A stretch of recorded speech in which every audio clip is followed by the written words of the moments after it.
Hey you guys, welcome back. Today's video is the first in a new series that I'm starting for quick hair tricks and hair hacks. I asked my patrons over at patreon.com which hairstyling tricks, general advice, whatever, they would like me to talk about most. And the first topic they said that they would love to hear about is how to secure braids without hair ties. You may think, oh whatever, hair ties are easy to use, but sometimes we don't have them, sometimes they break, or sometimes people prefer not to use them because they can actually do a little bit of damage to your hair.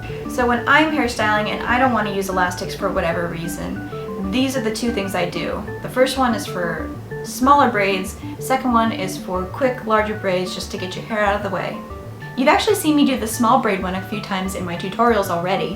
What I mentioned then and what I'll say again is the longer your braid is relative to how wide and thick it is, the better it'll hold by itself without doing anything to it. So for instance, if you're doing a fishtail braid with all of your hair, it's pretty thick comparatively to how long the hair is, and thus your strands can fall out and your braid won't last very long. However, if you're doing a really small fishtail braid, like when I'm doing this braid here in my Legolas tutorial, the braid's really long compared to how wide it is, and thus there's a lot of strands going on in that braid.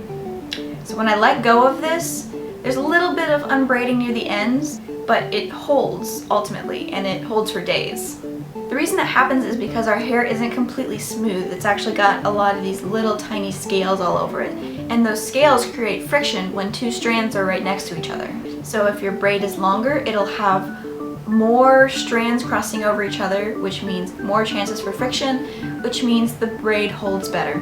Basically remember that ratio. Longer braid, shorter width. But now what if we do want to put all our hair up and it doesn't stay by itself when you just let it go? Well, there's actually something you can do about that. What you do is gather all your hair up like you're gonna start a braid. In this example, I'm gonna do a 3-strand braid. So what you do is grab the first strand and grab the second and third, again like you would if you're gonna start a normal braid. However, don't separate these strands completely. You see how the ends of these strands are still knitted together at the bottoms. We need that to hold the braid together at the ends. Just split them enough so that you can hold them in your hands. Now begin braiding, and after a bit you'll see that a mirror image braid is kind of coming up towards your hands from the bottom where the ends were knitted together. Keep braiding until the braid pattern you have going down meets the one coming up, and you can't really fit your fingers in there anymore to keep braiding.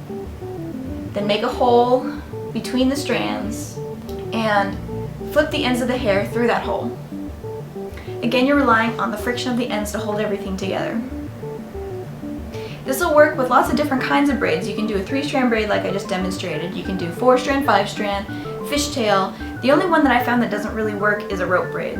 Just be a little bit careful when you're taking out these braids, because since friction's holding them together, if you comb through them too much, you might break a lot of hairs. So really just go through and gently pick it apart when you're ready to take your hair down.